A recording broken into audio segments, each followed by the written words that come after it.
بسم اللہ الرحمن الرحیم. خواتین و حضرات، میں سب سے پہلے تو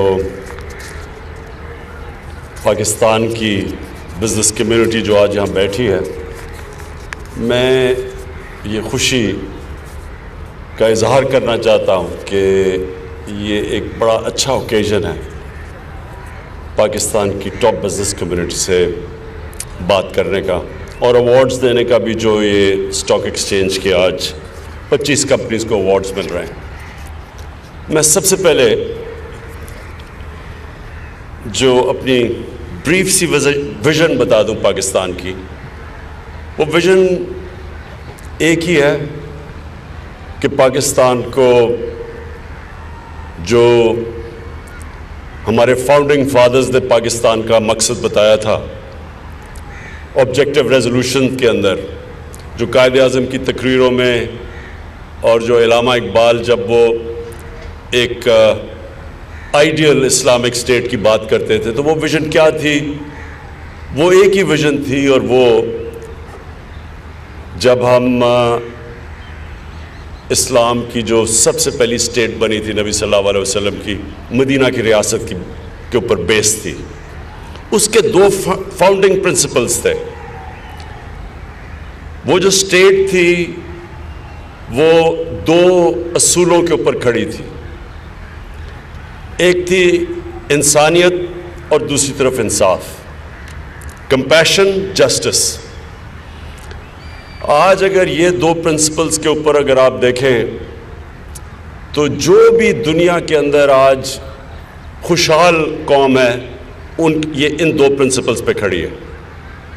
آپ سوئٹزرلینڈ میں چلے جائیں، آپ کو کمپیشن ملے گا، فلاحی ریاست ملے گی، ایک عام ہیومن ڈگنیٹی ملے گی، ایک عام انسان کی بنیادی ضروریات اسٹیٹ پوری کرے گی.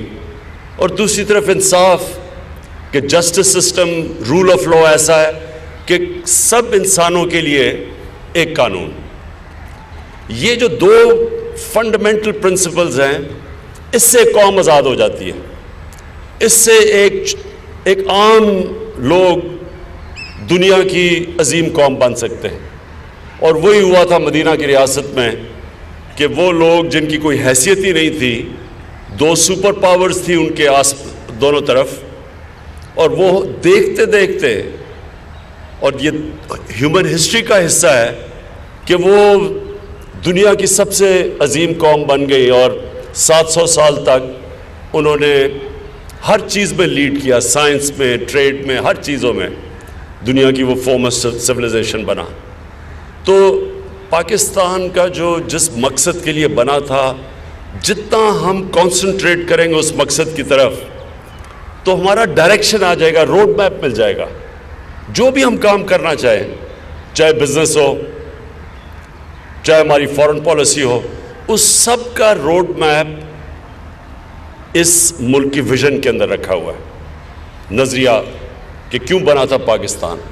آپ اگر دیکھیں اور ان دنوں کی اگر تاریخ پڑھیں تو بڑے کویسچن مارکس تھے کہ جی کیوں بننا چاہیے پاکستان. تو ایکچولی اگر بنا تھا تو یہ ایک مثال بننی تھی، وہی ان فاؤنڈنگ پرنسپلز پہ جس پہ مدینہ کی ریاست بنی تھی. تو بزنس کمیونٹی کا بہت اہم رول ہے اس ویژن کے لیے، کیونکہ بزنس کمیونٹی، اور ہم یاد رکھیں کہ ہمارے نبی صلی اللہ علیہ وسلم بھی تاجر تھے. جو بزنس ہے وہ ویلتھ کریٹ کرتی ہے. قوم آگے نہیں بڑھ سکتی جب تک کہ قوم کی ویلتھ کریشن نہ ہو. چائنا کیا ہمارے سامنے مثال ہے کہ کمیونسٹ کنٹری جو اس کا 30-35 سال پہلے اگر آپ ان کا دیکھیں جی ڈی پی، وہ کدھر کھڑے تھے، اور آج اس ملک کو دیکھیں تو اس نے اصل میں وہ کام کیا جو کہ ایکچولی مدینہ کی ریاست میں ہوا کہ پہلی دفعہ ویلفیئر اسٹیٹ بن گئی.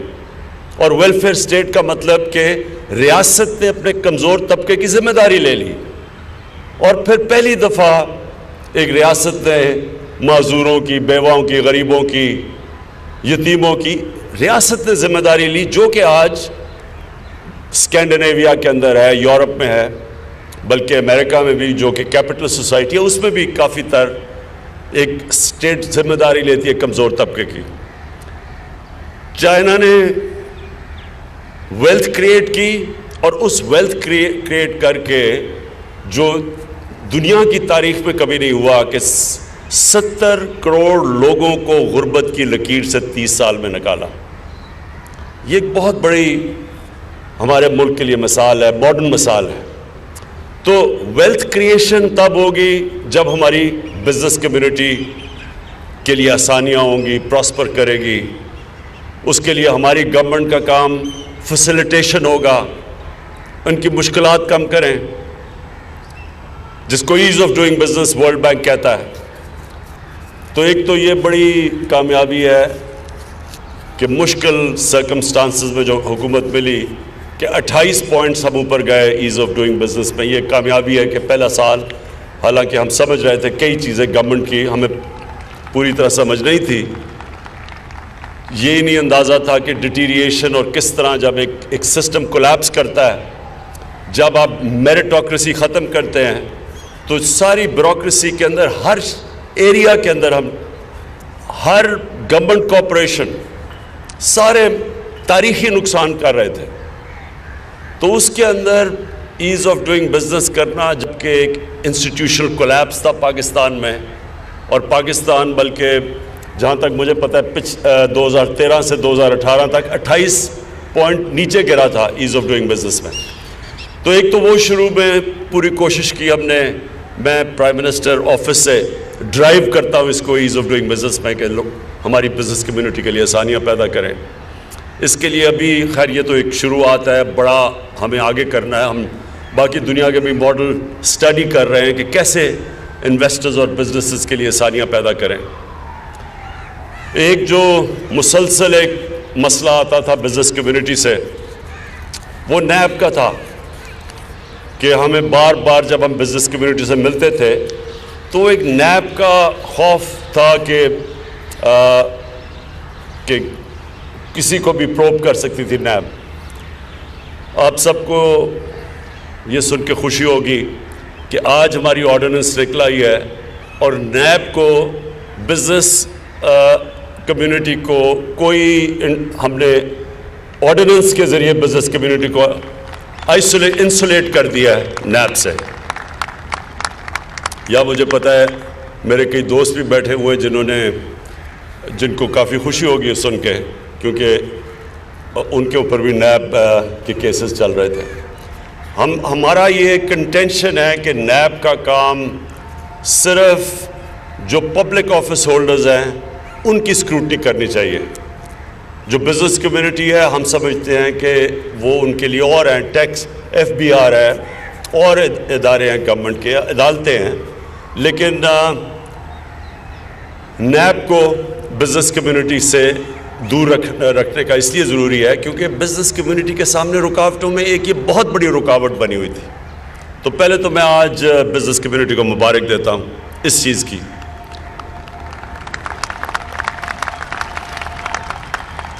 اس کے بعد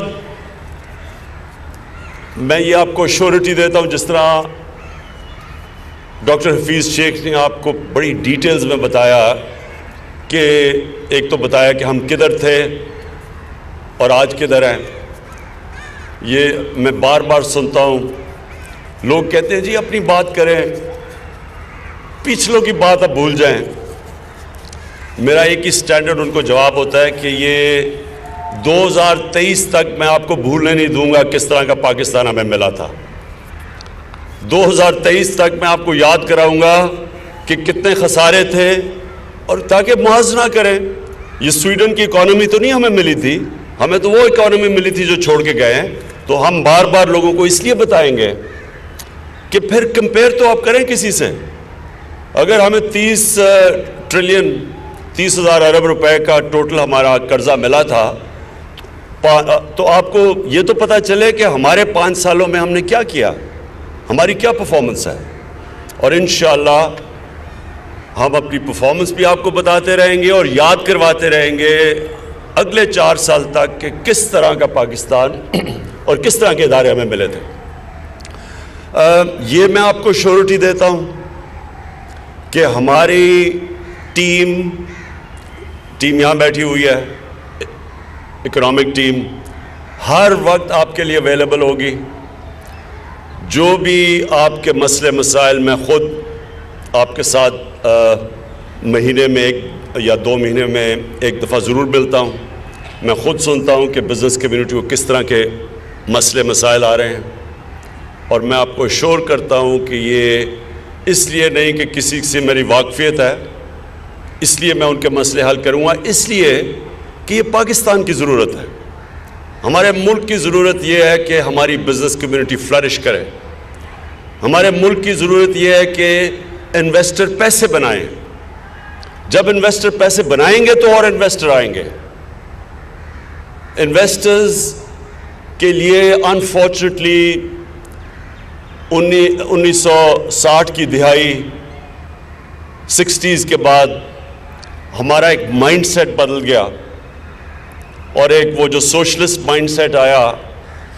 سوشلزم کی ایک تو یہ بڑی اچھی چیز ہے کہ کمزور طبقے کے لیے ایک حکومت کوشش کرے اور ان کو کشن ملے اور ویلفیئر اسٹیٹ، لیکن جو نیگیٹو چیز اس کی آ گئی وہ یہ کہ کسی طرح پروفٹ میکنگ، نفع کمانا، پیسہ بنانے کو ایک قسم کا جرم سمجھا گیا، اور وہ پاکستان کا بہت ایک غلط راستہ ہم نے لے لیا جس میں بیوروکریسی بھی اور جو لیڈرشپ کا مائنڈ سیٹ ایک قسم کا پروفٹ میکنگ کے خلاف چلا گیا. پروفیٹیرنگ اور پروفٹ میکنگ میں بہت فرق ہوتا ہے. پروفٹ میکنگ ہوگا تو لوگ بزنس میں آئیں گے، انویسٹ کریں گے. تو وہ ہم نے جو مائنڈ سیٹ ہماری حکومت چینج کرنے کی کوشش کر رہی ہے کہ ہم چاہتے ہیں کہ لوگ پیسے بنائیں، ہم چاہتے ہیں لوگ پروفٹس بنائیں، اس لیے ہم چاہتے ہیں کہ ان کے لیے آسانیاں پیدا ہو. اور انشاءاللہ آپ دیکھیں گے کہ جو 2020 ہے، یہ 2019 تو سٹیبلائزنگ کا سال تھا. ڈاکٹر حفیظ شیخ نے آپ کو ایک لینتھ بتایا کہ کیا کیا ہم نے کوششیں کی، کس طرح کے ڈیفیسٹس تھے. کرنٹ اکاؤنٹ ڈیفیسٹ کا سب سے بڑا مسئلہ تھا، روپے کے اوپر پریشر پڑا ہوا تھا، فورن ایکسچینج ہمارے ڈپلیٹ ہو چکے تھے، ڈالرز ہمارے پاس تھے نہیں. 10,000 ارب ڈالر کا ہم نے قرضوں کی قسطیں واپس کرنی تھی جو کہ پچھلی حکومتوں نے قرضے لیے ہوئے تھے، اور ایک سیریس ڈیفالٹ کا خطرہ تھا. اور جو بھی آپ سب جانتے ہیں کہ اگر ڈیفالٹ کر جاتے خدا نہ خواستہ، تو اگر آج لوگ کہہ رہے ہیں کہ مہنگائی ہے یا مشکلات ہیں، تو ڈیفالٹ کے اندر تو پاکستان کی اکانومی میلٹ ڈاؤن کی طرف چلی جا رہی تھی. اور جو مہنگائی اور جو روپیہ نے گرنا تھا وہ آپ سب جانتے ہیں، جو بھی سمجھتا ہے ایشو کو، جو ہمارے سامنے ہے کئی لیٹن امریکن ملک کے اندر جو ہو رہا ہے یا ابھی لیبنن میں جو ہو رہا ہے. تو اس لیے مشکل وقت سے گزرے، اللہ نے کرم کیا، سٹیبل ہوا، روپیہ سٹیبل ہوا، کانفیڈنس بزنس کا آیا. اور یہ جو 2020 ہے یہ انشاءاللہ ہمارا وہ سال ہے گروتھ کا، جس میں ہم پوری کوشش کریں گے آگے بھی اپنی انڈسٹری کو انسینٹیوائز کرنے کا، لوگ انویسٹ کریں، بزنس کمیونٹی کی مدد کریں گے. اور خاص طور پہ اب ہمیں توجہ دینی ہے اسمال اور میڈیم انڈسٹری، ان کی خاص طور پہ اب مدد کرنی ہے. ان کے لیے سارا وقت مسلسل ہم ڈسکس کرتے رہتے ہیں، ہمارا اپنے اسٹیٹ بینک کے گورنر سے بھی اور حفیظ شیخ سے بھی کہ کیسے ہم نے، اور پھر رزاق داؤد سے بھی کہ کیسے ہم نے اپنے چھوٹے اسمال اور میڈیم انڈسٹری کی کیسے مدد کرنی ہے، کس طرح ہم نے ان کو قرضے دینے ہیں. ابھی انٹرسٹ ریٹ اوپر ہے، انشاءاللہ وہ بھی نیچے آ جائے گی. تو کیسے ہم نے اپنے چھوٹے سرمایہ کار کی مدد کرنی ہے. تو یہ جو 2020 ہے یہ وہ انشاءاللہ سال ہے جب کہ ہم انویسٹمنٹ کے اندر پورا انویسٹرز کی مدد کریں گے، انویسٹمنٹ کو انکریج کریں گے، بزنسز کو انکریج کریں گے. اور انشاءاللہ جو بڑا مسئلہ ہے پاکستان کا، نوکریاں دینا، جاب کریشن، اس کو پورا جاب کریشن کے اوپر لگیں گے. جو ایک سیکٹر میں جس میں سب سے زیادہ اس وقت انٹرسٹ ہے، اور میں یہاں دیکھ رہا ہوں بڑے بڑے جائنٹس بیٹھے ہوئے ہیں پاکستان کی انڈسٹری کے، وہ ہے ٹورزم. کبھی بھی ٹورزم کے اندر پاکستان میں اتنا انٹرسٹ نہیں تھا جو اب ہے. اور یہ جو ابھی کانڈا ناسٹ کی جو آئی تھی کہ پاکستان کو انہوں نے دنیا کا نمبر 1 ٹورزم کا ڈیسٹینیشن بنایا ہوا ہے. یہ ایک بہت بڑی انڈسٹری ہے جو بہت نوکریاں جو ہمارے یوتھ کو نوکریاں دے سکتی ہے. اور یہ ایسی بھی چیز ہے کہ پاکستان کو جو ہمیں مسئلہ پڑا رہتا ہے فارن ایکسچینج کا، ڈالرز کا، اس سے بہت بڑی ڈالرز کی انفلو آ سکتی ہے پاکستان میں. آپ سب کے لیے صرف میں تھوڑی سی فگرز آپ کو ٹورزم کی دوں کہ سوئٹزرلینڈ کے اندر ہر سال جو ٹورزم سے سوئٹزرلینڈ پیسہ کماتا ہے وہ 80 ارب ڈالر ہے. اور یہ جو ہمارا ناردرن ایریاز ہیں جس کو یہ کانڈا ناسٹ میگزین نے اس کے اوپر جو پاکستان کو نمبر 1 ڈیسٹینیشن رکھا ہے، یہ سوئٹزرلینڈ کا دگنا سائز ہے صرف ہمارے ناردرن ایریاز. اس کے علاوہ ریلیجس ٹورزم میں پاکستان شاید ہی دنیا میں اتنی پرائم لوکیشنز ہو، چار ڈفرنٹ مذہب کی جو کہ پاکستان کے پاس ہیں. اور اس کے علاوہ یہ سارا ہمارا مکران کوسٹ جس میں ایسی سینڈی بیچز ہیں جو کہ شاید دنیا میں کہیں نہ ہوں، جو بالکل ابھی تک کسی نے ایکسپلور نہیں کیا، اس میں بھی باہر سے بڑا انٹرسٹ آ رہا ہے. تو میں اپنے بھی یہاں بزنس کمیونٹی کو کہوں گا کہ یہ جو ٹورزم کا پوٹینشیل ہے یہ ایکسپلوڈ کر گیا پاکستان میں. ابھی انٹرنل ٹورزم اتنی بڑھ گئی ہے کہ کہیں بھی ناردرن ایریاز میں جب لوگ جاتے ہیں جگہ نہیں ہے لوگوں کے پاس رہنے کی. لیکن جو اصل جب ریزورٹس کی طرف ہم جائیں گے تو وہ اور زیادہ پیسہ لے کے آئے گا، کیونکہ اس وقت جو باہر بھی پاکستانی ہماری 80 سے 90 لاکھ پاکستانی باہر ہیں، ان میں بہت انٹرسٹ ہے کہ وہ گرمیوں میں اب پاکستان آنا چاہتے ہیں. ایک جو ایڈورس فال آؤٹ ہے اسلاموفوبیا کا، وہ پاکستان کے لیے ایک قسم کا پازیٹیو ہو گیا ہے کہ لوگ فیملیز کو اب پاکستان گرمیوں میں لانا چاہتے ہیں، اور ہمارے ناردرن ایریاز میں خاص طور پہ بہت ہیوی رش ہو گیا. تو میں یہ صرف آپ کو فلیگ کر رہا ہوں کہ یہ ایک پوٹینشلی بہت بڑا ایک ایونیو ہے جو کہ ابھی تک ہم نے ایکسپلور نہیں کیا ہوا. میں پھر سے آپ سب کا آج شکریہ ادا کرتا ہوں. آج مجھے یہ انوائٹ کیا اس کے اوپر، اور میں جو 25 کمپنیز کو جو آج ایوارڈ جیتا ہے جن کو، ان کو بھی ابھی سے ہی مبارک دیتا ہوں. شکریہ.